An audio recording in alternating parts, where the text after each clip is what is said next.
Hello दोस्तों, कैसे हैं आप सभी। यूर एग्जाम सारथी में आप सभी का स्वागत है। आज हम ऋग वेदिक एज से और पोस्ट वेदिक एज से जितने भी इंपॉर्टेंट क्वेश्चन होने वाले हैं वो डिस्कस करने वाले हैं। आज के वीडियो में हम 100+ क्वेश्चन डिस्कस करेंगे। ये वीडियो खास करके एमपीपीएससी में जो यूनिट 1 में बहुत से ऐसे टॉपिक है जो बेस से रिलेटेड है, उसको डील करने के लिए बनाया जा रहा है। लेकिन जो अदर पीसीएस में हैं उनमें भी आपको डायरेक्ट क्वेश्चन बिल्कुल हमारे वीडियो से देखने को जरूर मिलेंगे। तो बिना किसी डिले के चलिए शुरू करते हैं पहले क्वेश्चन के साथ। तो पहला क्वेश्चन है हमारा, मंत्र फेमस एज गायत्री मंत्र is found in which text at the first. Gayatri मंत्र के नाम से प्रसिद्ध मंत्र सर्वप्रथम किस ग्रंथ में मिलता है। तो आप सभी को पता है कि ऋग्वेद के तीसरे मंडल में हमको गायत्री मंत्र का वर्णन मिलता है और इसकी रचना की थी विश्वामित्र ऋषि ने। ऋग्वेद के आपको 10 मंडल पता होना चाहिए। पहला और 10वां सबसे बाद का मंडल है जिसको अभी लेटेस्ट में जोड़ा गया है, और दूसरा और 7वां मंडल गोत्र मंडल कहते हैं हम इनको, जो कि फैमिली मंडल के नाम से भी जाना जाता है। सेम कुल के लोगों के द्वारा लिखा गया है और सबसे प्राचीन मंडल भी दूसरे और 7वें नंबर का है। तो ये फैक्ट आप याद रखिएगा। और मैं आपसे वादा करता हूँ यदि आपका सपोर्ट मिलेगा ना तो आपको इतने अच्छे मैं एमसीक्यू प्रोवाइड करूँगा कि आपको डायरेक्ट बिल्कुल क्वेश्चंस आपको हमारे वीडियो देखने को मिलेगा। देख सकते हैं आप ये यूपीपीएससी प्री में आपको ये क्वेश्चन 2013 में देखने को मिला है, बीपीएससी में भी आपको देखने को मिला है। तो हम वही क्वेश्चन लाते हैं जो कि प्रीवियस ईयर एग्जाम्स में आ चुके हैं ताकि आपको डायरेक्ट बेनिफिट मिल सके। तो आप यहाँ पे वर्णन देख सकते हैं। 10 मंडल हैं ऋग्वेद में, 1028 सूक्त हैं बस, और बाकी कोई इंपॉर्टेंट नहीं है। ठीक है, नेक्स्ट क्वेश्चन है हमारा सेकंड नंबर का क्वेश्चन है, मोस्ट इंपॉर्टेंट क्वेश्चन है, the basic script of Rigveda boss. Rigveda की जो बेसिक स्क्रिप्ट थी वो क्या है। तो यहाँ पे बहुत से लोग देवनागरी लिपि को लगा देंगे, ऑप्शन नंबर ए लगाएंगे, लेकिन मैं आपको बताना चाहूँगा करेक्ट आंसर है option number D, Brahmi script. Rigveda की जो बेसिक स्क्रिप्ट थी वो थी। तो यहाँ पे आप देख सकते हैं ऋग्वेद में 10 मंडल है, 10 में से मैंने आपको बताया था दूसरे नंबर का और 7वें नंबर का मंडल, मतलब दूसरे नंबर से 7वें नंबर तक के मंडल सबसे प्राचीन हैं, जिनको हम गोत्र मंडल भी कहते हैं। और जो मंडल 1 से 10 है, 1 और 10 है, वो सबसे बाद में जोड़ा गया है, जिसे हम नवीन मंडल के नाम से भी जानते हैं। नेक्स्ट क्वेश्चन हम देख लेते हैं, थर्ड नंबर का हमारा क्वेश्चन है। तो यहाँ पे आपको मैच द कॉलम से रिलेटेड क्वेश्चन है, तो आपको मैच करना है। तो पहला पहला है ऋग्वेद, तो ऋग्वेद संबंधित है हाइम्स एंड प्रेयर्स, और दूसरा सामवेद तो आपको पता है कि म्यूजिक से संबंधित है, तो संगीत का स्रोत हो जाएगा। तीसरा हमारा रहेगा सॉरी यजुर्वेद रह गया। यजुर्वेद जो संबंधित है आपको पता है कि यज्ञ हवन कर्मकांड जो होते हैं, तो ये इसका ऑप्शन नंबर 2 हो जाएगा। और अथर्ववेद लास्ट में जिसमें जादू टोना और तंत्र मंत्र की बात की गई है, तो उससे रिलेटेड है। तो ऐसे आप मैच कर सकते हैं। तो चलिए देखते हैं हम अपने नेक्स्ट क्वेश्चन को। नेक्स्ट क्वेश्चन है हमारा 4th नंबर का क्वेश्चन है, collection of which of the following is based on the Rigveda. निम्न में से किसका संकलन ऋग्वेद पर आधारित है। तो मैं आपको बताना चाहूँगा कि जो जो सामवेद है हमारा, उसमें बहुत से ऐसे सूक्त हैं जो कि ऋग्वेद से सीधे लिए गए हैं। तो आप ऐसा कह सकते हैं कि जो सामवेद है वो ऋग्वेद का ही संकलन है। तो ऑप्शन नंबर बी इसका करेक्ट हो जाएगा। सामवेद, यहाँ पर डिस्क्रिप्शन देख सकते हैं आप, सामवेद में कुल 1549 ऋचाएँ हैं, इनमें मात्र 78 ही नहीं है, अन्य सभी ऋग्वेद से ली गई। नेक्स्ट क्वेश्चन है हमारा, which of the following is the Samhita of Shukla Yajurveda. तो यजुर्वेद के 2 प्रकार होते हैं, एक तो होता है शुक्ल यजुर्वेद और दूसरा होता है कृष्ण यजुर्वेद। तो अभी आपको बताना है कि कौन सी संहिता शुक्ल यजुर्वेद से संबंधित है। ऑप्शन है आपके सामने, वज्रयानी संहिता, मैत्रेयानी संहिता, तैत्तिरीय और काठक। तो इसमें करेक्ट आंसर है ऑप्शन नंबर ए, जो बजशनेयी संहिता है, बजशनेयी संहिता है वो शुक्ल यजुर्वेद से संबंधित है। और यही बात करें कृष्ण यजुर्वेद की, तो तैत्तिरीयाई संहिता और मैत्रेयानी संहिता जो अपना क्या कहते हैं कृष्ण यजुर्वेद है उससे संबंधित है। ठीक है, तो आप यहाँ पे डिस्क्रिप्शन में भी देख सकते हैं, यजुर्वेद एक कर्मकांडीय वेद है, इसमें इसमें यज्ञ हवनों की अनुष्ठानों की विधियों का उल्लेख है। ठीक है, और एक इम्पॉर्टेंट फैक्ट है जो डायरेक्ट क्वेश्चन आता है कि एकमात्र वेद जो गद्य और पद्य दोनों में है वो है हमारा यजुर्वेद। यजुर्वेद गद्य और पद्य दोनों में है। यह 40 अध्यायों में विभाजित है। इसमें कुल 1990 मंत्र हैं, और जो पुरोहित कर्मकांड करवाता है, यज्ञ हवन करवाता है, उसको अध्वर्यु के नाम से जानते हैं। हमने देखे थे ऋग्वेद के जो पाठन करता है उसको होत्री के नाम से, सामवेद के पाठन करने वालों को हम उद्गाता के नाम से, और जो यजुर्वेद का पाठन करता है उसको अध्वर्यु के नाम से हम जानते हैं। और एक और क्वेश्चन आता है कि भैया अथर्ववेद के पाठन करने वाले को किस नाम से आएंगे, तो उसको हम ब्रह्म नाम से जानते हैं। ठीक है, इसमें आप डिस्क्रिप्शन देख सकते हैं, 2 शाखाएं हैं, शुक्ल यजुर्वेद और कृष्ण यजुर्वेद। जो वजसनेयी संहिता है वो शुक्ल यजुर्वेद से संबंधित है। और अब यहाँ पे आप देख सकते हैं जो कृष्ण यजुर्वेद से संबंधित संहिता कौन कौन सी हैं। तो एक तो कथा संहिता, कपिस्थल संहिता, मैत्रेयी संहिता और तैत्तिरीय संहिता, इन सभी का संबंध जो हमारे कृष्ण यजुर्वेद है उनसे है। शुक्ल यजुर्वेद की हो जाएगी हमारी बजस्नेही संहिता। नेक्स्ट क्वेश्चन हम देखेंगे। नेक्स्ट क्वेश्चन हमारा 6 नंबर का, ऋग्वेदिक रिलीजन वॉस, ऋग्वेदिक धर्म था तो ऋग्वेदिक में कौन सा धर्म था? बहुदेवीवादी, एकेश्वरवादी, अद्वैतवादी या निवृत्त मार्गी।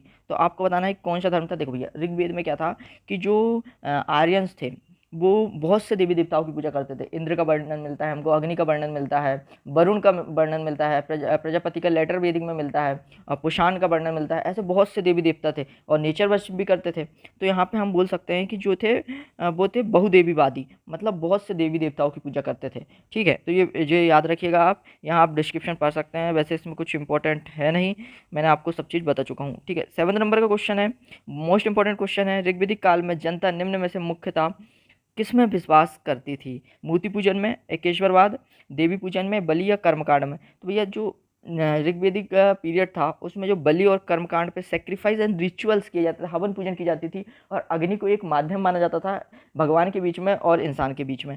तो जो कर्मकांड होते थे वो होते थे ऋग्वेदिक पीरियड में। नेक्स्ट क्वेश्चन हम देख लेते हैं। नेक्स्ट क्वेश्चन है, द वर्ड गोत्र occur for the first time in. जो गोत्र था, गोत्र शब्द का प्रयोग पहली बार किया गया था ऋग्वेदा में, तो ऋग्वेद आपका करेक्ट आंसर हो जाएगा ऑप्शन नंबर डी। गोत्र शब्द का पहली बार प्रयोग ऋग्वेद में किया था। मोस्ट इंपॉर्टेंट क्वेश्चन है, याद रखिएगा। नेक्स्ट क्वेश्चन हम देखेंगे, 9 नंबर का हमारा क्वेश्चन है, the largest number of mantras in Rigveda belongs to. तो सबसे ज़्यादा जो मंत्र हैं वो इंद्र को समर्पित है। ठीक है, देख सकते हैं ऋग्वेद का प्रमुख देवता इंद्र था, जिसकी स्तुति 250 बार मतलब जिसकी स्तुति में 250 सूक्त हैं, जबकि दूसरा महत्वपूर्ण देवता अग्नि है। यदि ऑप्शन में इंद्र होता तो ऑप्शन इंद्र बिल्कुल सही हो जाता, लेकिन यहाँ पे ऑप्शन में इंद्र नहीं था, तो भैया सर्वाधिक मंत्र फिर अग्नि के हैं। नेक्स्ट क्वेश्चन हम देख लेंगे। नेक्स्ट क्वेश्चन मोस्ट इंपॉर्टेंट होने वाला है। नेक्स्ट क्वेश्चन हमारा 10th नंबर का, निम्न में से कौन सा वेद सबसे प्राचीन है? ऑप्शन है आपके सामने, सामवेद, यजुर्वेद, ऋग्वेद और अथर्ववेद। तो सबसे प्राचीन जो वेद है वो आप सभी को पता है ऋग्वेद है। ऋग्वेद सबसे प्राचीन वेद है और ऋग्वेद में 10 मंडल है। पहला और 10वां मंडल नवीन मंडल है, 2 से 7 तक के मंडल गोत्र मंडल है, और ये सबसे प्राचीन मंडल भी हैं। तीसरे में हमको गायत्री मंत्र का वर्णन मिलता है, जिसकी रचना विश्वामित्र ने की थी, और 9वां मंडल में सोम का वर्णन हमको मिलता है। 7वें वर्णन में हमको 10 राजन युद्ध का वर्णन मिलता है। ये सब इंपॉर्टेंट फैक्ट है जो आपको पता होना चाहिए। बिल्कुल दोस्तों, यदि आपका सपोर्ट मिलेगा ना, मेरे बहुत से वीडियो मैंने आप बनाया हूँ जिसमें आपने बहुत सा प्यार दिया है, इस वीडियो को भी अपना प्यार दीजिएगा, वीडियो को लाइक कर दीजिए, चैनल को सब्सक्राइब कर लीजिए। मैं आपके लिए ऐसे ही इंपॉर्टेंट वीडियोस लाता रहूँगा। ठीक है, हमारा 11 नंबर का क्वेश्चन है, मैच द कॉलम से रिलेटेड है। अथर्ववेद में किसका वर्णन है? अथर्ववेद में जादू टोने का वर्णन है। तो ऑप्शंस में आपको कुछ दिख रहा है क्या? ऑप्शंस देखिए। ठीक है, नहीं समझ में आ रहा छोड़ दो। ऋग्वेद में हमारे किसका वर्णन है? तो ऋग्वेद में जो है वो ईश्वर महिमा का वर्णन है। ऑप्शन नंबर ए सही हो जाएगा इसका। ठीक है, और यजुर्वेद में हमारे कर्मकांड हैं। ठीक है, सेक्रीफाइसेस प्रैक्टिस हैं, तो आ जाएगा ऑप्शन नंबर बी। और सामवेद हमारा जो म्यूजिक से रिलेटेड है, तो बिल्कुल बिल्कुल सामने के सामने। अथर्ववेद है ना, अथर्ववेद में हमारी मेडिसिन का वर्णन, औषधियों का वर्णन भी किया गया है। तो ऐसे आप मैच कर सकते हैं। तो करेक्ट आंसर इसका ऑप्शन नंबर ए होने वाला है, पहले का तीसरा, ठीक है, और दूसरे का पहला, और तीसरे का दूसरा, और चौथे का चौथा। तो बिल्कुल हमने सही करेक्ट कर चुके हैं। 12 नंबर का हमारा क्वेश्चन है, to whom the 9th mandal of Rig Samhita is dedicated. Rigveda Samhita का 9वां मंडल पूर्णतः किससे संबंधित है? तो मैंने अभी बताया हूँ, बिल्कुल सोम से संबंधित है ऋग्वेद का 9वां मंडल। तो ऑप्शन नंबर डी इसका करेक्ट हो जाएगा। 9वां मंडल सोम देवता को समर्पित है। सोम एक प्रसिद्ध पौधे का रस था जो हिमालय के मुजवंत शिखर पर होता था। सोम का व्यवहार केवल धार्मिक उत्सवों में होता था। सोम का प्रयोग धार्मिक उत्सवों में होता था। ठीक है, 13 नंबर का हमारा क्वेश्चन है, मोस्ट इंपॉर्टेंट क्वेश्चन है, which mandal of the Rigveda is fully dedicated to Soma. Rigveda का कौन सा मंडल पूर्णतः सोम को समर्पित है? तो 9वां मंडल सोम भगवान को संबंधित है। ठीक है, नेक्स्ट क्वेश्चन है हमारा, the laws related to sacrificial act are found in. यज्ञ संबंधित विधि विधान का पता चलता है, तो यज्ञ संबंधित विधि विधान यजुर्वेद से हमको मिलता है। ऋग्वेद हमारा सेक्रीफाइस और रिचुअल्स जो रहेंगे वो ऋग्वेद में वर्णन रहेगा। सामवेद में म्यूजिक से रिलेटेड है। यजुर्वेद कर्मकांड और यज्ञ से संबंधित है। अथर्ववेद मेडिसिन से संबंधित है और जादू टोने से संबंधित है। नेक्स्ट क्वेश्चन है, which of the following 4 Vedas content an account of magicianal charm and spelling. तो जो मैजिक और तंत्र मंत्र और जादू की बात की गई है वो हमारे अथर्ववेद में की गई है। ऑप्शन नंबर सी इसका बिल्कुल करेक्ट आंसर हो जाएगा। देख लीजिए आप कौन कौन से एग्जाम्स में आया है, क्वेश्चन इंपॉर्टेंट हो जाता है। नेक्स्ट क्वेश्चन हमारा 16 नंबर का क्वेश्चन,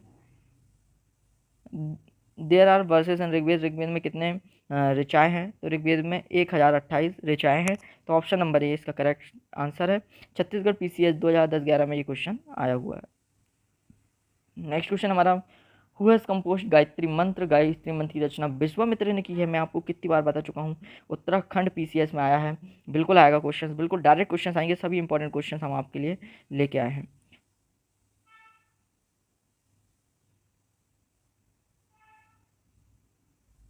नेक्स्ट क्वेश्चन है हमारा 18 नंबर का, विच वैदिक epic mention the word burn at the first time.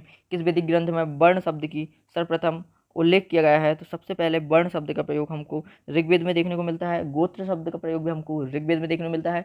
और मैं बताना चाहूँगा आपको, ऋग्वेद के 10वें मंडल में, ऋग्वेद के 10th मंडल में हमको 4 वर्णों का वर्णन मिलता है। पुरुष सूक्त में 4 वर्णों का वर्णन मिलता है, जिसमें हम बात करें ब्राह्मण की, तो ब्राह्मण ब्रह्मा की मुख से निकले हैं, और क्षत्रिय ब्रह्मा की भुजाओं से, और वैश्य ब्रह्मा की जांघों से उत्पन्न हुए हैं, और शूद्र ब्रह्मा के चरणों से उत्पन्न हुए हैं। तो ये आपको पता होना चाहिए। नेक्स्ट क्वेश्चन हम देख लेंगे, बिल्कुल इंपॉर्टेंट 19 नंबर का क्वेश्चन है, which of the following goddess was considered as bar god in the Vedic period. वैदिक देव मंडल में निम्न में से कौन सा देवता युद्ध का देवता माना जाता है? तो युद्ध के देवता हमारे माने जाते हैं इंद्र भगवान। इंद्र भगवान वर्षा और युद्ध के देवता माने जाते हैं। ठीक है, यहाँ पे आप देख सकते हैं, डिस्क्रिप्शन पढ़ सकते हैं, कुछ इंपॉर्टेंट चीज़ें हैं। इंद्र को युद्ध का देवता माना जाता है, और ऋग्वेद में 250 सूक्त हैं जो कि इंद्र भगवान से संबंधित हैं।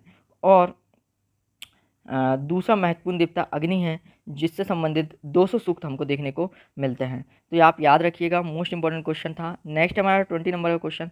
दोस्तों यदि आप हमारे चैनल पे नए हैं तो चैनल को सब्सक्राइब करिएगा, और वीडियो को तो बिल्कुल लाइक करना है। सबसे पहले वीडियो को लाइक करिए, चैनल को सब्सक्राइब कीजिए, और हमारे साथ जुड़े रहिए। मैं ऐसे ही वीडियो आपके लिए लाते रहूँगा। और जो आपने मुझे जो वीडियो मैं पहले ला चुका हूँ उनमें जो प्यार दिए है ना, उसके लिए बहुत बहुत दिल से धन्यवाद। नेक्स्ट क्वेश्चन था हमारा, आयुर्वेद अर्थात जीवन का विज्ञान का उल्लेख सर्वप्रथम मिलता है। तो आयुर्वेद का उल्लेख हमको मिलता है अथर्ववेद में। अथर्ववेद जो संबंधित है मेडिसिन प्रैक्टिस और जादू टोने से संबंधित है।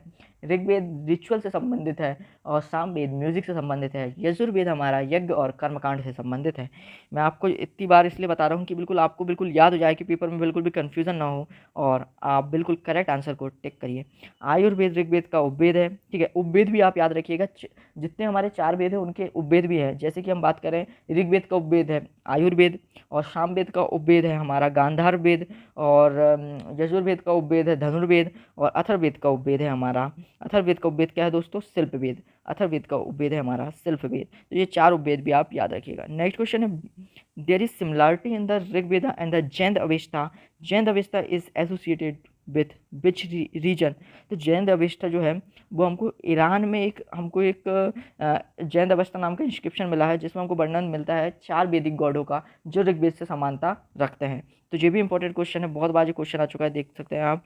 यूपी लोअर प्री में 2004 में भी ये क्वेश्चन पूछा गया है। तो यहाँ पर डिस्क्रिप्शन देख लीजिए, जैन अवेस्ता और ऋग्वेद में काफ़ी समानता है। जैन अवेस्ता ईरान क्षेत्र से संबंधित है, जबकि ऋग्वेद आर्यों से संबंधित भारतीय ग्रंथ है। ऋग्वेद की अनेक बातें अवेस्ता में मिलती है। जैन अवेस्ता ईरानी भाषा का प्राचीनतम ग्रंथ है। नेक्स्ट क्वेश्चन है हमारा 22 नंबर का, the famous dialogue between Nachiketa. The famous dialogue between Nachiketa and the Yama is mentioned in. Most important question है आज। ये तो क्वेश्चन हर जगह आपको देखने को मिलेगा। IAS प्री में भी आया था 1997 में।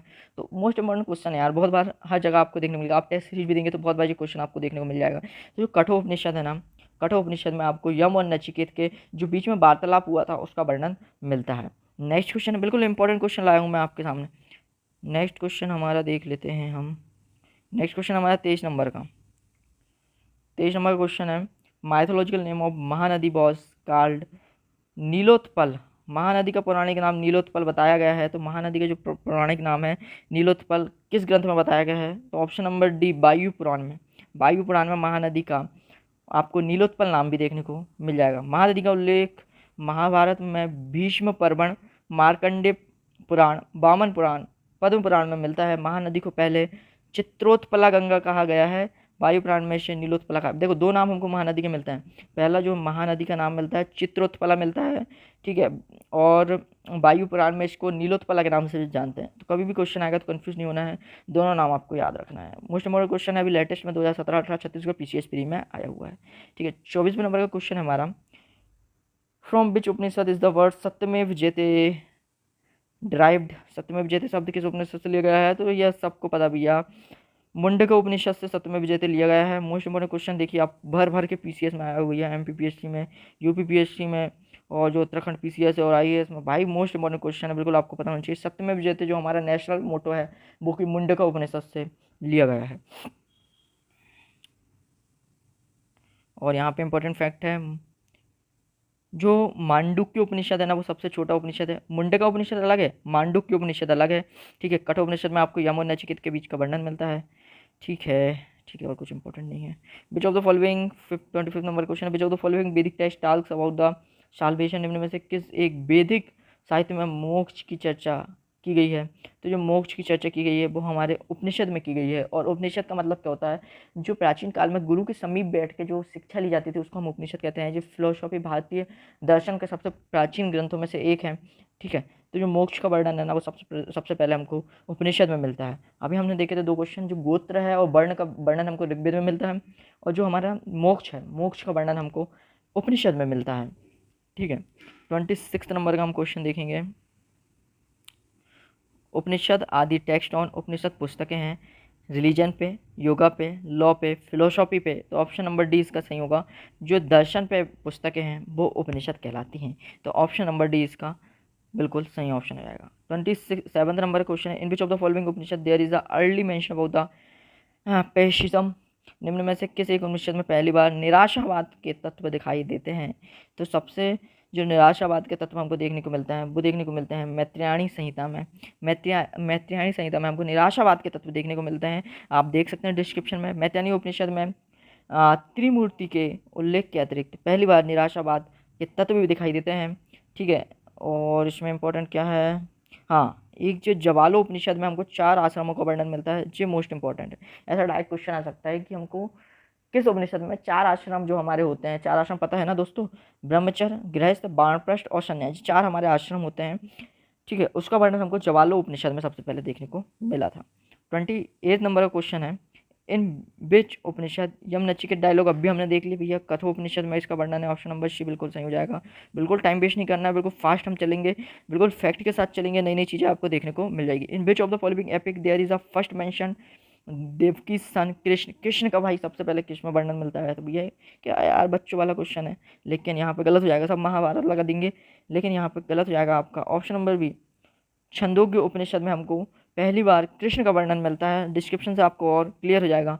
छंदोग्य उपनिषद में कृष्ण का उल्लेख सबसे पहले प्राप्त होता है। छंदोग में कृष्ण को देवकी का पुत्र तथा घोर अंगिरस का शिष्य बताया गया है। कृष्ण के उपासक इन्हें भागवत पूज्य कहते थे, इसलिए इनके धर्म को भागवत धर्म कहा गया, ठीक है भैया। सबसे पहले भगवान कृष्ण का वर्णन जो है वो छंदोग्य उपनिषद में हमको देखने को मिलता है। इंपॉर्टेंट क्वेश्चन है।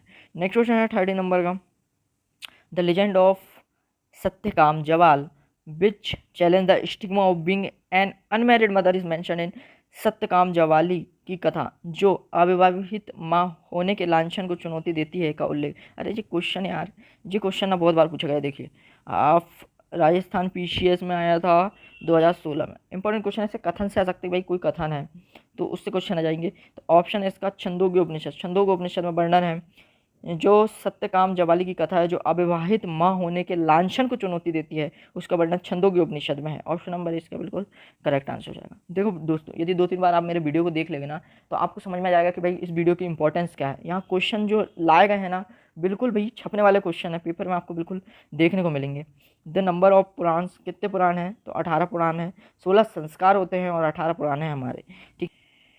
सत्यमेव जयते engraved on the Indian emblem is taken from. फिर से किया गया क्वेश्चन सत्यमेव जयते जो मुंडका उपनिषद से लिया गया है। ऑप्शन नंबर सी बिल्कुल करेक्ट आंसर है, ठीक है। 33 नंबर का क्वेश्चन है, बिल्कुल भैया छपेगा क्वेश्चन भाई। द यूट्रेंस तमसोमा ज्योतिर्गमया बेसिकली बिलोंग टू। तमसोमा ज्योतिर्गमय कहाँ से लिया गया है? तो ये लिया गया है उपनिषद से। और कौन से उपनिषद से लिया गया है दोस्तों? ये लिया गया है बृहदारण्यक उपनिषद से। तो तमसो ज्योतिर्गम्य का अर्थ होता है अंधकार से प्रकाश की ओर ले चलो। यह मूलतः उपनिषद का कथन है और इसका वर्णन हमको बृहदारण्यक उपनिषद में मिलता है। ठीक है, नेक्स्ट क्वेश्चन हम देखेंगे, the word meaning of which Upanishad is bite horse.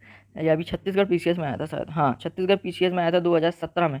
निम्न में से किस उपनिषद का शाब्दिक अर्थ सफ़ेद घोड़ा होता है? तो यहाँ तो देख लो भैया, ऑप्शन आपके सामने है। ठीक है, इसको हम श्वेतेश्वर उपनिषद भी कहते हैं, जिसमें हमको वर्णन मिलता है, जिसमें श्वेतेश्वर उपनिषद को सफ़ेद घोड़े के नाम से भी हम जानते हैं, या फिर मतलब ऐसा कह सकते हैं कि शाब्दिक और सफ़ेद घोड़ा श्वेतेश्वर उपनिषद का होता है। ठीक है, नेक्स्ट क्वेश्चन है, the sage associated with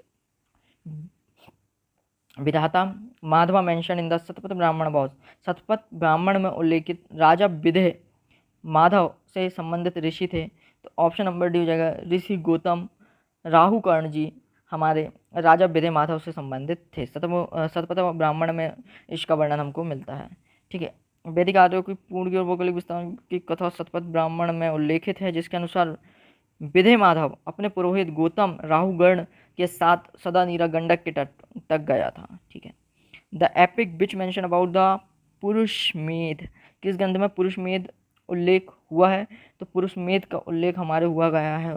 option number C Shatapatha Brahmana. Shatapatha Brahmana जो यजुर्वेद से संबंधित है, इसमें हमको पुरुषमेध का वर्णन मिलता है। तो पुरुषमेध का वर्णन हमको option number C Shatapatha Brahmana में देखने को मिल जाता है। 37 नंबर का हम क्वेश्चन देखेंगे अब। ठीक है, मैच द कॉलम आपको बनाना है। ठीक है, कौन से ब्राह्मण कौन से वेद से संबंधित है? ऋग्वेद से संबंधित है ऐत्रेय ब्राह्मण, सामवेद से संबंधित है हमारे पंचवेद सातवेद जैमिन्या, अथर्ववेद से संबंधित है हमारे गोपथा ब्राह्मण एकमात्र ब्राह्मण अथर्ववेद से संबंधित, और यजुर्वेद से संबंधित है हमारे शतपथ ब्राह्मण। तो ऐसे आप मैच कर सकते हैं। तो यहाँ पे आप देख सकते हैं ऑप्शन नंबर सी बिल्कुल करेक्ट आंसर हो जाएगा। ऋग्वेद ऐत्रेय कोष्टकी, सामवेद पंचवेद साठवेद और जैमिनी, यजुर्वेद तैत्तिरीय और शतपथा, और अथर्ववेद गोपथ ब्राह्मण। गोपथ ब्राह्मण इज एसोसिएटेड विद, अब भी हमने पढ़े अथर्ववेद। ऑप्शन नंबर सी बिल्कुल सही हो जाएगा। ठीक, हाँ, सप्तसहस्री संहिता उपनाम निम्न में से किस ग्रंथ का है? तो ऑप्शन आपके सामने है। ऑप्शन नंबर डी महाभारत को हम सप्तसहस्री संहिता के नाम से भी जानते हैं। तो ऑप्शन नंबर डी बिल्कुल इसका करेक्ट आंसर हो जाएगा। नेक्स्ट क्वेश्चन है, the Rigvedic Pani belong to which of the class of the citizen. ये भी 2019 में एमपीपीएससी में आया था।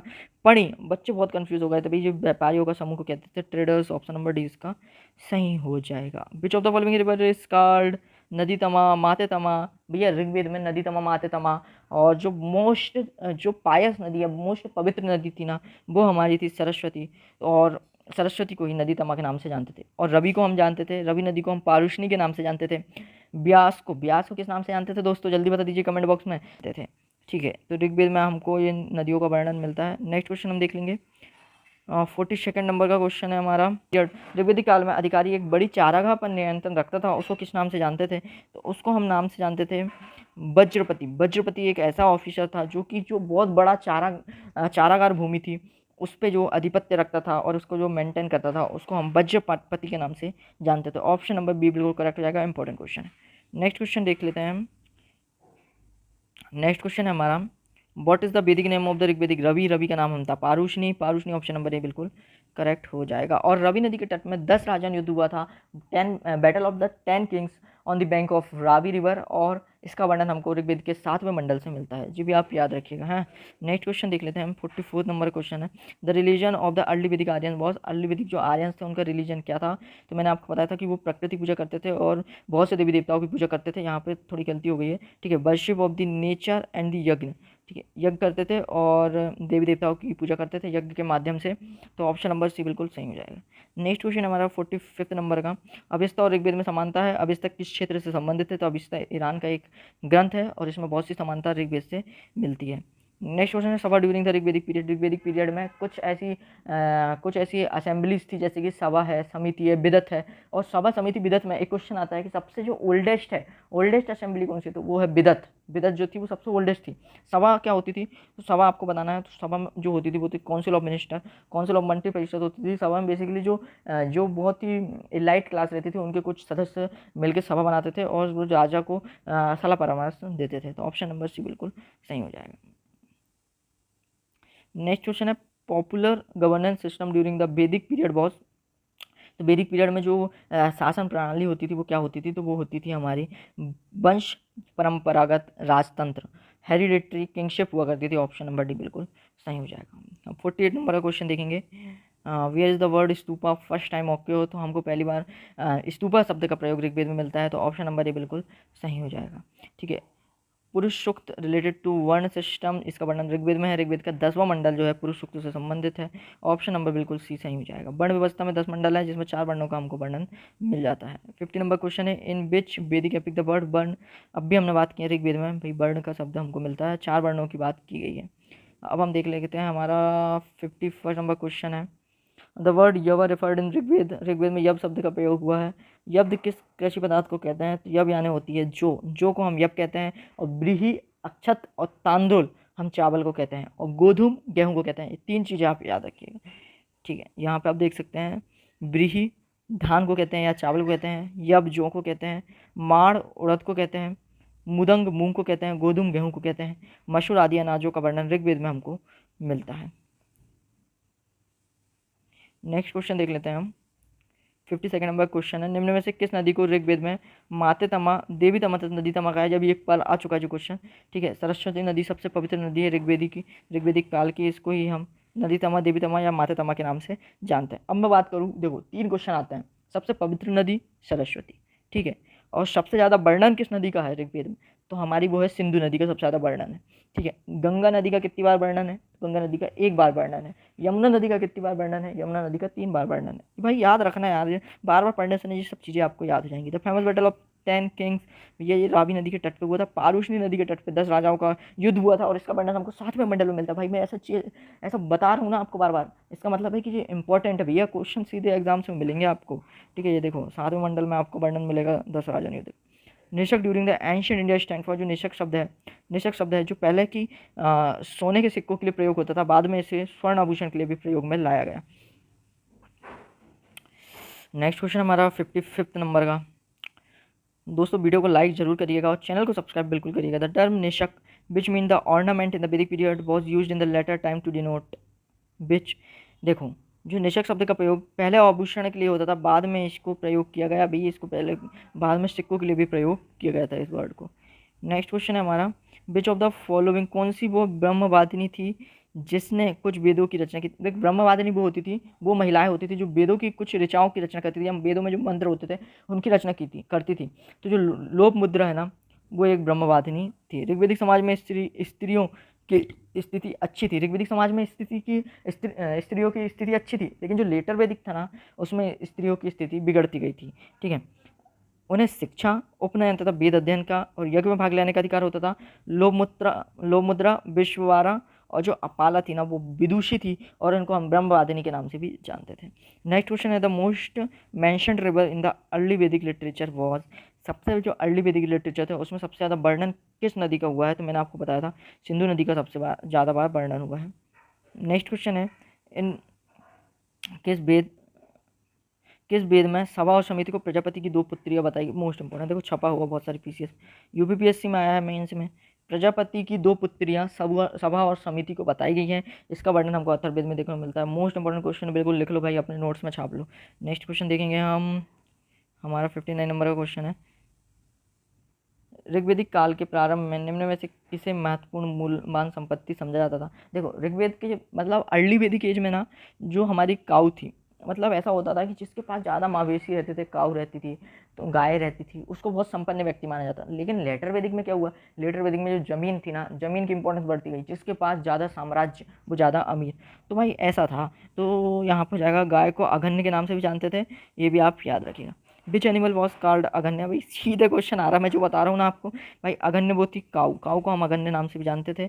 विच of the following Vedic deity was believe to the priest of mentor, निम्न में से वैदिक देवताओं में किसे उनका पुरोहित माना जाता था। निम्नलिखित वैदिक देवताओं में किसे उनका पुरोहित माना जाता था, मतलब ऐसे कौन से देवता हैं जिनको पुरोहित भी माना जाता था, वो थे हमारे बृहस्पति को हम पुरोहित मानते थे, और इन्हें इंद्र को हम आंधी तूफान बिजली और वर्षा का देवता मानते थे, और तो कुछ इंपॉर्टेंट है नहीं। ठीक है, नेक्स्ट क्वेश्चन हम देख लेते हैं, निम्न में से किस वेद में युद्ध देवता निम्न में से किसे ऋग्वेद में युद्ध देवता समझा जाता है? तो युद्ध का देवता इंद्र हो जाएगा, ऑप्शन नंबर बी सही है। The most Rigvedic sukta was devoted to, सबसे ज़्यादा ऋग्वेदिक सूक्त है इंद्र को डिवोटेड है, 250 सूक्त इंद्र को डिवोटेड है। और वहीं पे हम बात करें अग्नि को तो 200 सूक्त अग्नि देवता को संबंधित है। नेक्स्ट क्वेश्चन है हमारा, निम्न में से पूर्व वैदिक आर्यों का सर्वाधिक लोकप्रिय देवता कौन सा था? तो सर्वाधिक लोकप्रिय देवता इंद्र थे, इंद्र भगवान जी को सबसे ज़्यादा माना जाता था। इन वैदिक रिचुअल्स होता इज एसोसिएटेड विद, भाई मैंने आपको बताया ऋग्वेद के जो मंत्र हैं उनको जो पुरोहित उन मंत्रों का उच्चारण करता था उसको हम होता के नाम से जानते थे। और वहीं बात करूँ मैं सामवेद की, सामवेद के जो मंत्र हैं तो उनको पढ़ने वाले को हम उद्गाता के नाम से जानते थे। अध्वर्यु के नाम से हम यजुर्वेद को पढ़ने वाले को जानते थे, अथर्ववेद को पढ़ने वाले को हम ब्रह्मा के नाम से जानते थे। तो ये आप सब याद रखिएगा। तो आर्य शब्द का शाब्दिक अर्थ क्या है? भाई देख लो कितनी बार आया है। तो इसका मतलब होता है सुपीरियर या ग्रेड 1, तो श्रेष्ठ व्यक्ति को हम आर्य कहते हैं। नेक्स्ट क्वेश्चन हमारा 67 नंबर का, the term bali during the Rigvedic period stand for the, बलि शब्द का प्रयोग किस लिए होता था? तो बलि शब्द का प्रयोग होता था प्रजा द्वारा शासक को दी जाने वाली भेंट। तो यहाँ पे भाई यहाँ पे सेक्रीफाइस पे मत चले जाना, गलत हो जाएगा। जो बलि थी ना वो वॉलेंट्री ऑफरिंग होती थी, यदि कोई प्रजा है वो अपनी मर्जी से राजा को कुछ देना चाहती है तो वो बलि के रूप में राजा को देती थी। नेक्स्ट क्वेश्चन देखेंगे हम, 68 नंबर क्वेश्चन है, जीविकोपार्जन हेतु वेद वेदांग पढ़ने वाला अध्यापक कहलाता था? तो भाई जो अपने जीवन के उपार्जन के लिए वेद वेदांगों को अध्ययन करता था उसको हम उपाध्याय के नाम से जानते थे। ऑप्शन नंबर सी बिल्कुल सही हो जाएगा। नेक्स्ट क्वेश्चन है, what is the total number of संस्कार? 16 संस्कारों का वर्णन हमको देखने को मिलता है। ऑप्शन नंबर डी बिल्कुल सही हो जाएगा।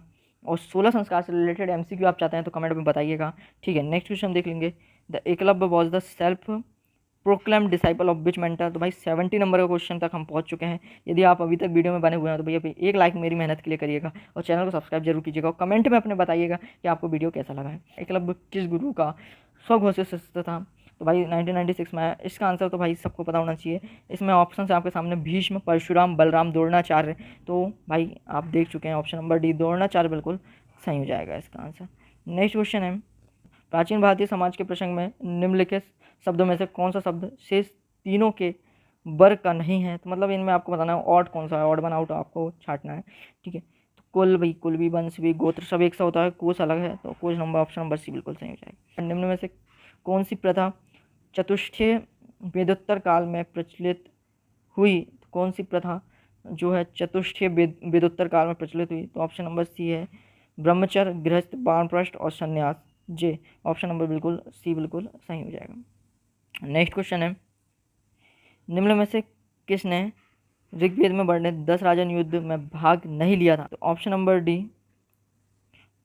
गंधारी ने भाग नहीं लिया था। 10 राजन युद्ध में देख सकते हैं आप किस किसने भाग लिया था, और यहाँ पे गंधारी ने भाग नहीं लिया था। ऑप्शन नंबर डी इसका बिल्कुल सही हो जाएगा। नेक्स्ट क्वेश्चन देखेंगे हम, 74 नंबर का क्वेश्चन, कौशेय शब्द का प्रयोग किया गया है? तो कौशेय शब्द का प्रयोग रेशम के लिए किया गया है। भाई ऐसे क्वेश्चन आ जाते हैं कई बार, तो बच्चों के फ्यूज उड़ जाते हैं, तो भाई इनका आप कर क्या सकते हैं? तो यही है ऑप्शन कि आप एमसीक्यू लगाएं तो आपको हेल्प मिलेगी और डायरेक्ट क्वेश्चन आपको बिल्कुल मिलेंगे एग्जाम्स में। नेक्स्ट क्वेश्चन हम देख लेते हैं, मीनिंग ऑफ द वर्ड आर in classical Sanskrit? Classical Sanskrit में आर का क्या मतलब? ऑप्शन है आपके सामने, believer in God, hereditary caste, person having faith in specific religion, और ग्रेट पर्सन, भाई एक श्रेष्ठ व्यक्ति को हम आर्य के नाम से जानते हैं। नेक्स्ट क्वेश्चन है, निम्नलिखित में से किस ग्रंथ में यज्ञ वेदियों के लिए माप निर्धारित है? एक ग्रंथ था, एक सूत्र था जिसका संबंध जो था वो मैथमेटिक्स से था, ज्यामिति से था, तो वो था हमारा सुलभ सूत्र। और सुलभ सूत्र में ही वर्णन था कि भाई जो यज्ञ वेदी हम बनाएंगे उसका माप क्या रहेगा, उसका डायमीटर क्या रहेगा। तो ऑप्शन नंबर ए बिल्कुल सही हो जाएगा। और ये ऐसा क्वेश्चन भी आएगा कि सुलभ सूत्र किससे संबंधित है? वो ज्यामिति से संबंधित है, मैथ से संबंधित है। नेक्स्ट क्वेश्चन है, वैदिक काल में अस्पृश्यता का आधार था, अनटचेबिलिटी का आधार क्या था भाई? तो अनटचेबिलिटी का आधार था ऑक्यूपेशन के आधार पर अनटचेबिलिटी होती थी कि भाई जैसे शूद्र है, शूद्र यदि जो शूद्र का काम क्या था कि जो अपर जो 3 कास्ट हैं उनकी जो है उनकी सेवा करना, तो ऑक्यूपेशन के आधार पर अनटचेबिलिटी हुआ करती थी भाई। तो बिल्कुल याद रखिएगा आप। 78 नंबर का क्वेश्चन है हमारा, इंद्र के विषय में निम्नलिखित कथनों पर विचार कीजिए और नीचे दिए गए कूटों का सही उत्तर चुनिए। इंद्र भगवान के बारे में बताना है आपको और ऑप्शंस बिल्कुल आपके सामने है। पहला देख लेते हैं आप, the God of thunder storm, बिल्कुल सही है, ठीक है। पनिश्ड सिनर, पापियों को दंड देते हैं, बताइए दोस्तों सही है क्या? गॉड ऑफ रेन, ये तो बिल्कुल सही है। नैतिक व्यवस्था के संरक्षक, तो यहाँ पे ये दोनों गलत हो जाएंगे। Option number A, option number 1 और 4 बिल्कुल ट्रू हो जाएंगे। नेक्स्ट क्वेश्चन है हमारा, विच ऑफ द फॉलोइंग वैदिक epic is associated with Rigveda. निम्न में से कौन सा ब्राह्मण ग्रंथ ऋग्वेद से संबंधित है? तो ऋग्वेद से संबंधित हमारा हो जाएगा ऐत्रेय और कौस्तकी ब्राह्मण, दो ब्राह्मण हमारे ऋग्वेद से संबंधित है। दोस्तों यदि आप इसका पीडीएफ चाहते हैं तो आप हमारे टेलीग्राम चैनल को ज्वाइन कर सकते हैं, डिस्क्रिप्शन में आपको लिंक मिल जाएगी। नेक्स्ट क्वेश्चन हमारा 80 नंबर क्वेश्चन है, Rigvedic tribal assembly associated with judicial function. हाँ, मोस्ट इंपॉर्टेंट क्वेश्चन है दोस्तों। ऋग्वेदिक जनसभा जो न्यायिक कार्यों से संबंधित है, ऐसी कौन सी जो जनसभा है ऋग्वेदिक काल में जो कि जुडिशियल फंक्शन परफॉर्म करती थी? तो वो हमारी थी सभा।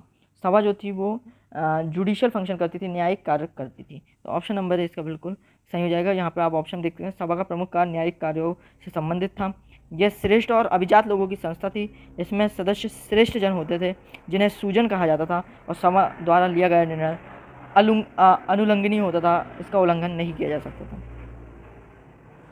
नेक्स्ट क्वेश्चन है, what is meant by Rita in Indian culture. Rita किससे संबंधित है इंडियन कल्चर में? तो जो रीता है वो नेचुरल लॉ होता है। नेचुरल लॉ क्या है? नेचुरल लॉ है जो हमारे प्राकृतिक नियम है उससे संबंधित है। तो रित शब्द का प्रयोग नेचुरल लॉस के उसमें होता है, 2017 में आया था CGPCS में। मोस्ट इंपॉर्टेंट क्वेश्चन है। नेक्स्ट क्वेश्चन, हमारे प्राचीन कार्य में आर्यों के जीविकोपार्जन का मुख्य साधन था। तो आर्यों के जो लाइवलीहुड का मेन जो ऑक्यूपेशन था वो था हमारा एग्रीकल्चर। ऑप्शन नंबर ए बिल्कुल सही हो जाएगा। नेक्स्ट क्वेश्चन है हमारा, भारत के किस स्थल की खुदाई में लौह धातु के प्रचलन के प्राचीनतम प्रमाण मिला है? जो अतरंजी खेड़ा है। अतरंजी खेड़ा कहाँ पे दोस्तों? उत्तर प्रदेश में है। यहाँ पे खुदाई में हमको जो आयरन है, आयरन से संबंधित सबसे पहले प्रमाण हमको अतरंजी खेड़ा में मिले थे। मोस्ट इंपॉर्टेंट क्वेश्चन है ये भी। नेक्स्ट क्वेश्चन है हमारा 84 नंबर का। हाँ, मैच द कॉलम करना है हमको भाई। इंडस वैली सिविलाइजेशन थी वो नागरीय सभ्यता थी, ठीक है। और जो पोस्ट वैदिक सोसाइटी थी ना वो एग्रीरियन सोसाइटी थी। और जो ऋग्वेदिक सोसाइटी थी ना वो चारागाह, जो मतलब जो आर्यंस थे ना वो क्या थे? आर्यन जो थे वो चारागाह भूमि की खोज में ही आए थे, तो उससे संबंधित हो जाएगा। और जो मध्य मेडाइवल पीरियड है, मेडाइवल पीरियड में जमींदारी प्रथा अपने उत्कर्ष पे थी। तो यहाँ पे ऑप्शन नंबर डी सही हो जाएगा, ठीक है। आप मेल कर सकते हैं। नेक्स्ट क्वेश्चन हमारा 85 नंबर का। भाई साहब इतना बड़ा स्टेटमेंट कौन पढ़ेगा? ठीक है, हम पढ़ेंगे भाई आपके लिए। Rigvedic Aryan use the coat, Hindi में पढ़ लेते हैं। ऋग्वेदिक आर्य कवच और शिरस्थान हेलमेट का प्रयोग करते थे, जबकि सिंधु घाटी सभ्यता के लोग इनके उपयोग का कोई साक्ष्य नहीं मिलता है। तो बिल्कुल सही है भाई। और नेक्स्ट क्वेश्चन है, नेक्स्ट मतलब ऑप्शन है, ऋग्वेदिक आर्यों को स्वर्ण, चांदी और ताम्र का ज्ञान था, जबकि सिंधु घाटी के लोगों को केवल ताम्र और लोहा। अरे लोहे का कहाँ ज्ञान था भाई सिंधु घाटी का? जी गलत हो जाएगा, ठीक है। नेक्स्ट क्वेश्चन है, ऋग्वेदिक कार्यों में घोड़ों को पालतू बना लिया गया था, जबकि इस बात का कोई साक्ष्य नहीं है कि सिंधु घाटी के लोग इस पशु को जान। अरे भैया घोड़े के अवशेष मिले हैं, कहाँ से मिले हैं दोस्तों? कमेंट में जरूर बताइएगा। इंडस वैली सिविलाइजेशन में घोड़े के अवशेष कहाँ से मिले हैं? कमेंट में बताइएगा। ये भी गलत हो जाएगा, ऑप्शन नंबर ए इसका सही हो जाएगा। ऑप्शन नंबर ए अकेला हो जाएगा। कथन, केवल कथन एक सत्य है, शेष असत्य है। सिंधु घाटी के लोगों को तांबे और ये तो आप पढ़ चुके हैं। नेक्स्ट क्वेश्चन है हमारा, धर्म तथा रिद्ध भारत की प्राचीन वैदिक सभ्यता के एक केंद्रीय विचार को चित्रित करते हैं। इस संदर्भ में निम्नलिखित कथनों पर विचार कीजिए। तो पहला कथन देख लेते हैं, धर्म व्यक्ति के दायित्व एवं स्वयं तथा दूसरों के प्रति व्यक्तिगत कर्तव्य का संकलन है। बिल्कुल सही कथन है ये। नेक्स्ट कथन देख लेते हैं हम। नेक्स्ट कथन क्या है? दूसरा कथन है हमारा कि रित मूलभूत नैतिक विधान था जो सृष्टि और उनमें अंतर्निहित सारे तत्वों को तो देखो मैं आपको सिंपल भाषा में बता दूँ, रित जो है अपने प्राकृतिक नियम थे, प्राकृतिक नियम को रित कहते थे। तो यहाँ पे भाई दोनों ऑप्शन सही हैं। ऑप्शन नंबर सी बिल्कुल करेक्ट हो जाएगा। धर्म हमारे जो थे ना वो धर्म हमको संबंधित नैतिकता से, इसका संबंध नैतिकता से है, ठीक है। और जो रित है जो प्राकृतिक नियम है। नेक्स्ट क्वेश्चन है हमारा 87 नंबर क्वेश्चन है, निम्नलिखित में से वैदिक साहित्य का सही क्रम कौन सा है? तो वैदिक साहित्य किस क्रम में, मैं आपको क्रमबद्ध आपको वर्णन करना है कि कौन कौन सा पहला आया था। तो सबसे पहले वैदिक संहितास है, दूसरे नंबर ब्रह्मणास है, तीसरे नंबर पर आरण्यक है, फिर लास्ट में उपनिषद आता है। तो यहाँ पे आप बिल्कुल देख सकते हैं ऑप्शन नंबर इसका करेक्ट आंसर हो जाएगा। नेक्स्ट क्वेश्चन देखेंगे हम। नेक्स्ट क्वेश्चन है 14वीं शती ईसा पूर्व का एक अभिलेख जिसमें वैदिक देवताओं का वर्णन है प्राप्त हुआ है। तो जो हमारा भोगजकोई है, भोगजकोई से हमको एक अभिलेख मिलता है जिसमें वैदिक गॉडों का हमको वर्णन देखने को मिल जाता है। नेक्स्ट क्वेश्चन है, मनुस्मृति मुख्यतः संबंधित है, मनुस्मृति कानून से संबंधित है, लॉ बुक के नाम से हम इसको जानते हैं। हमारा 90 नंबर का क्वेश्चन है। यहाँ पे जो रिवर्स हैं उनके प्राचीन नाम है और उनके आधुनिक नाम है, इसका मेल करना है। कुंभा नदी हम किसको कहते थे? काबुल को कहते थे। पारूशनी नदी रावी को कहते थे, और सदानीरा गंडक को कहते थे, और शुद्धधरी सतलज को कहते थे। तो यहाँ पे आप देख सकते हैं बिल्कुल ऑप्शन नंबर बी यहाँ पे करेक्ट हो जाएगा, काबुल, कुंभा, पारूशनी, गंडक, सतलज। ठीक है, नेक्स्ट क्वेश्चन है, ऋग्वेद में निम्नलिखित किन नदियों का उल्लेख अफगानिस्तान के साथ आर्यों के संबंध सूचित करता है? तो जो हमारी कुंभा नदी, जिसको हम काबुल नदी के नाम से जानते हैं, और कुरुमी नदी, ये सब अफगानिस्तान की नदियाँ हैं, इनका वर्णन हमको ऋग्वेद में मिलता है। नेक्स्ट क्वेश्चन देखेंगे हम, 92 नंबर का हमारा क्वेश्चन है, और 92 नंबर क्वेश्चन है, ऋग्वेदिक नदी कुंभा का कथन स्थान कहाँ निर्धारित होता है? तो अफगानिस्तान की नदी है भाई। नेक्स्ट क्वेश्चन है, ऋग्वेद में निम्नलिखित में से किन नदियों के उल्लेख से यह संकेत मिलता है कि अफगानिस्तान पूर्व वैदिक भूगोल का एक अंश था? तो भाई अफगानिस्तान में नदियाँ थी कुंभा और सुबास्तु नदी, इनका वर्णन ऋग्वेद में मिलता है। नेक्स्ट क्वेश्चन देखेंगे हम, निम्नलिखित में से किस एक वैदिक देवता का नाम भोगोजकोई अभिलेख में नहीं मिलता है? तो भोगोजकोई अभिलेख में 4 वैदिक देवताओं का नाम मिलता है, और उसमें हमको जो देवता है अग्नि का नाम नहीं मिलता है। उसमें हमको नाम मिलता है इंद्र, वरुण, मित्र, और एक और देवता बन रहा है नास्ते। तो यहाँ पे ये देख लीजिए आप, इंद्र, मित्र, नास्ते और वरुण, 4 देवताओं का हमको वर्णन मिलता है, अग्नि का कोई वर्णन नहीं मिलता है। नेक्स्ट क्वेश्चन है, भोगोजकोई इज इम्पोर्टेंट बिकॉज, यहाँ पे आपको बताना है यह एक तिब्बत के व्यापारिक केंद्र था, नहीं था, जे भी नहीं है, जे नहीं, ठीक है, जे होगा। नेम ऑफ द वैदिक deities and the goddess mention in the inscription, वही ऑप्शन नंबर बी बिल्कुल सही हो जाएगा। 94 का ऑप्शन नंबर बी बिल्कुल सही हो जाएगा। नेक्स्ट क्वेश्चन है, 96 नंबर तक क्वेश्चन पर हम पहुंच चुके हैं दोस्तों। निम्नलिखित अभिलेख में से कौन सा ईरान से भारत में आर्यों के आने की सूचना देता है? तो भोगोजकोई इंस्क्रिप्शन में 4 वैदिक गॉडों का वर्णन मिलता है, जिससे हमको पता लगता है कि ईरान मतलब जो आर्यंस हैं सेंट्रल एशिया से इंडिया में आए थे। नेक्स्ट क्वेश्चन है, निम्नलिखित वैदिक देवताओं में से किसे अक्षर अतिथि की उपाधि देकर संबोधित किया जाता था? तो अतिथि की उपाधि दी जाती थी अग्नि को।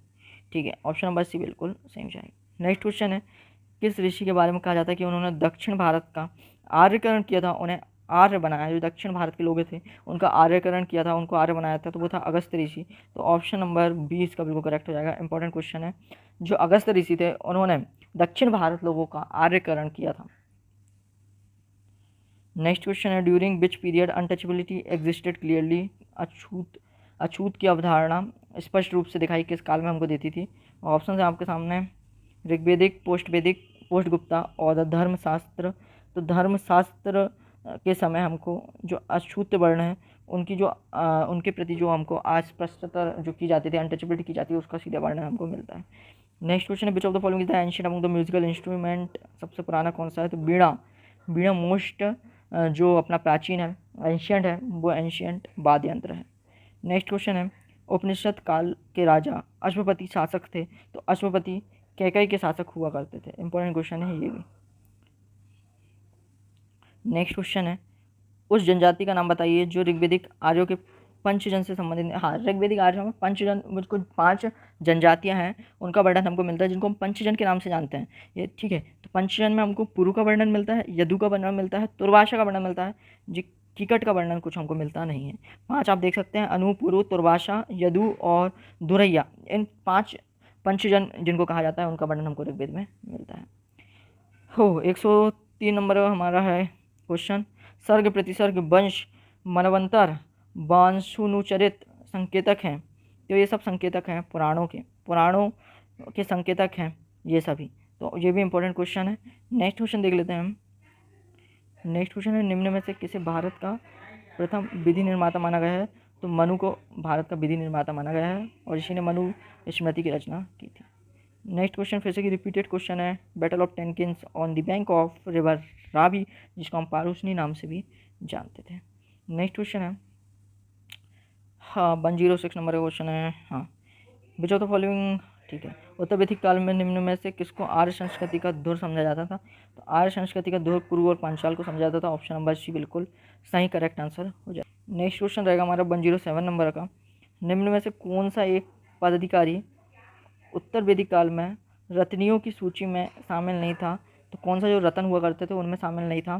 तो वो था अपना स्थपति जो था वो शामिल नहीं हुआ करता था।